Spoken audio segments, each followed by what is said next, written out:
Hi friends, ఈ రోజు నేను చెప్పబోయే హర్రర్ స్టోరీ చాలా భయంకరంగా ఉండబోతుంది. మరియు అసలు నిజానికి ఏంటంటే ఇది ఒక రియల్ స్టోరీ. దేవతలు దయ్యాలు ఉంటాయని ఎలా నమ్మారో చేతబడి చేసే వాళ్ళు కూడా ఉంటారని అలాగే నమ్మాలి. ఇది ఒక మధ్యతరగతి కుటుంబానికి చెందిన వ్యక్తులది. అసలు ఈ కళ ఒక పీడకలగా మిగిలిపోతే బాగుండు. అది 2025 ఒక చిన్న పల్లెటూరులో ఇద్దరు ముసలి వ్యక్తులు ఒక చిన్న ఇంట్లో నివసించేవారు. అందరూ బయట దేశాల్లో సెటిల్ అయిన వారు. ఇక ఆ ఇద్దరు ముసలి వ్యక్తులే వ్యవసాయం చేస్తూ వచ్చిన ఆదాయంతో బతికేవారు. ఊరు చివరిలో వాళ్ళ ఇల్లు ఉండేది. సరిగ్గా వాళ్ళ ఇంటి కొంత దూరంలో ఒక చిన్న ఫ్యామిలీ నివసించేది. వారు కూడా ఇద్దరు ముసలివారే. అతని పేరు రమేష్. అతనికి మంత్రాలు వచ్చని ఊళ్ళో వాళ్ళకి అందరికీ తెలుసు. చాలా సార్లు అతను ఇంట్లో ముగ్గు గీసి దాని చుట్టూ మొలలు కొట్టి ఏవో మంత్రాలు చదవడం ఊళ్ళో వాళ్ళు గమనించారు. అంతేకాకుండా కొన్ని సంవత్సరాల క్రితం ఊళ్ళో ఒక సంఘటన జరిగింది. ఒక చిన్న దూడ పిల్ల వాళ్ళ ఇంటి వైపు వెళ్ళింది. దాన్ని వెతుక్కుంటూ యజమాని దాని వెనకాలనే వెళ్ళాడు. అది నేరుగా రమేష్ వాళ్ళ ఇంటి ముందడికి వెళ్ళింది. ఆ దూడ పిల్లకి రమేష్ ఏవో మంత్రాలు వేయంగా యజమాని గమనించాడు. రమేష్ గురించి యజమానికి పూర్తిగా తెలుసు. ఆ సంఘటన చూసిన యజమాని దూడపిల్ల తన ఇంటి ముందు నుంచి బయటికి వచ్చేదాకా చూశాడు. ఇక ఆ దూడపిల్ల బయటికి రాగానే దాన్ని తీసుకెళ్లి వాళ్ళ ఇంట్లో కట్టేసుకున్నాడు. మరుసటి రోజు ఆ యజమాని దూడపిల్లని తన తల్లి దగ్గరికి తీసుకెళ్లాడు. ఇక దూడపిల్ల పాలు తాగడం మొదలు పెట్టింది. చాలా ఆనందంగానే పాలు తాగింది. కానీ కొంతసేపటి తర్వాత ఆ దూడపిల్ల మరియు ఆ బర్రె చనిపోయింది. ఇదంతా గమనించిన యజమాని చాలా బాధపడ్డాడు. ఇదంతా రమేష్ పని అని అతనికి తెలుసు. ఇక ఊళ్ళో వాళ్ళని కొంతమందిని జమ చేసి రమేష్ వాళ్ళ ఇంటికి వెళ్ళాడు. రమేష్ ఇంటి మీదకి వెళ్లి చాలా గొడవ పెట్టాడు. ఎంత గొడవ పెట్టినా ఏం లాభం. తన దూడపిల్ల మరియు ఆ బర్రె తిరిగి రాదని తెలుసుకొని ఇక చివరికి రమేష్ ని ఏమనలేకపోయాడు. కానీ మరుసటి రోజు తెల్లవారుజామునే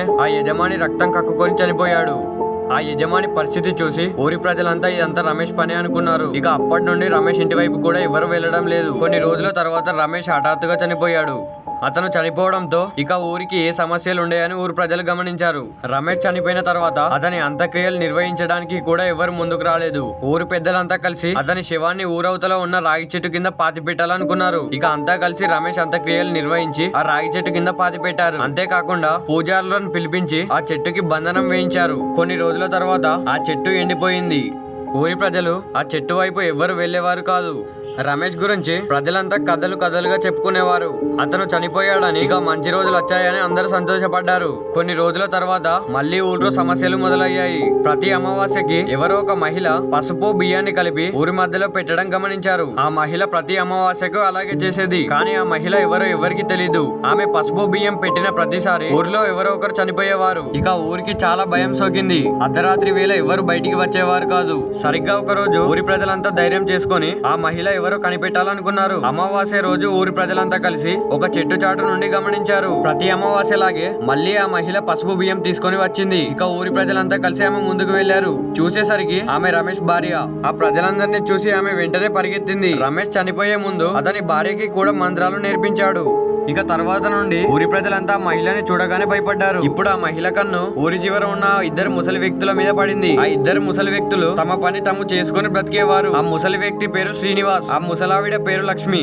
కొద్ది రోజుల నుండి వారింట్లో ఏదో ఆత్మ సంచరిస్తున్నట్టు గమనించారు. రోజు రాత్రి శ్రీనివాస్ ముక్కులో నుండి రక్తం రావడం మొదలైంది. రోజు రోజుకి అతని పరిస్థితి దారుణంగా మారింది. ఎంతమంది డాక్టర్ల దగ్గరికి వెళ్ళినా ఎవరు తనకి వైద్యం చేయలేకపోయారు. ఇక వారికి అర్థమైంది వారి ఇంట్లో ఏదో ఆత్మ సంచరిస్తుందని, వారిని అదే బాధ పెడుతుందని తెలుసుకున్నారు. ఇక మరుసటి రోజు ఒక మాంత్రికుడిని కలిశారు. అతనికి తమ సమస్యలు అన్ని వివరించారు. మీ మీద ఖచ్చితంగా చేతబడి చేశాడని ఆ మాంత్రికుడు చెప్పాడు. అది విన్న శ్రీనివాస్ కి చాలా భయమైంది. మరి దీని నుండి బయటపడడం ఎలా అని శ్రీనివాస్ మాంత్రికుడిని అడిగాడు. అప్పుడు మాంత్రికుడు ఇలా చెప్పాడు, నేను చెప్పినట్టు చేస్తే మీ ఇంట్లో నుండి ఆత్మ వెళ్ళిపోతుందని చెప్పాడు. పాతవైన బట్టలను ధరించి 7 మొలలని తీసుకుని అడవిలోకి వెళ్లి 7 చెట్లకి 7 మొలలు కొట్టమని చెప్పాడు. ఇక కొట్టిన వెంటనే తమ పాత బట్టలను విప్పేసి కొత్త బట్టలను వేసుకొని వెనక్కి చూడకుండా ఇంటికి రమ్మని చెప్పాడు. ఇక శ్రీనివాస్ ఆ మాంత్రికుడు చెప్పినట్టు చేశాడు. కానీ అతను ఒక తప్పు చేశాడు. అతను ఏమవుతుందో అని వెనక్కి తిరిగి చూశాడు. అదే అతను చేసిన పెద్ద తప్పు. ఇక మరుసటి రోజు నుండి శ్రీనివాస్ ముక్కులో నుండి కాకుండా నోట్లో నుండి కూడా రక్తం రావడం మొదలైంది. ఇక భయంతో మళ్ళీ ఆ మాంత్రికుడి దగ్గరికి వెళ్ళాడు. ఈసారి ఆ మాంత్రికుడు శ్రీనివాస్ పై గట్టిగా అరుస్తూ కోపంతో ఉన్నాడు.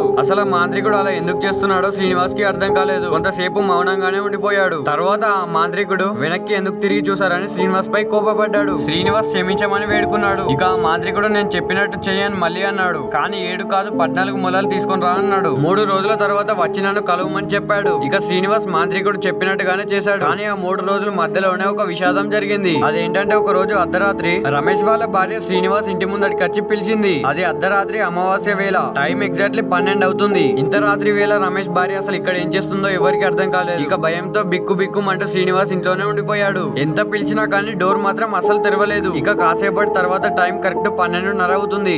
మళ్ళీ రమేష్ వాళ్ళ భార్య ఇంటి ముందటికి వచ్చి డోర్ కొట్టడం మొదలుపెట్టింది. అదే సమయంలో భయంతో శ్రీనివాస్ ఆ మాంత్రికుడికి కాల్ చేశాడు. కానీ ఆ మాంత్రికుడు ఆ కాల్ అస్సలు లిఫ్ట్ చేయలేదు. ఇక జరిగిన 2 రోజుల తర్వాత మాంత్రికుడిని కలిశారు. ఆ మాంత్రికుడు మళ్ళీ నేను చెప్పినట్టు చేయమని చెప్పాడు. ఇక ఇప్పుడు 14 మొలలు తీసుకొని మళ్ళీ అదే విధంగా రమ్మన్నాడు. శ్రీనివాస్ మరియు అతని భార్యని ఆ మాంత్రికుడు ఒక దట్టమైన అడవిలోకి తీసుకెళ్లాడు. అక్కడ చుట్టూ చూసిన అడవి మాత్రమే ఉంది. ఇక శ్రీనివాస్ చేతి ద్వారా 14 చెట్లకి 14 మొలలు కొట్టమని చెప్పాడు. ఆ మాంత్రికుడు చెప్పినట్లుగానే శ్రీనివాస్ చేశాడు. అలా చేసిన కొద్దిసేపట్లోనే వాతావరణం ఒక్కసారిగా భయంకరంగా మారింది.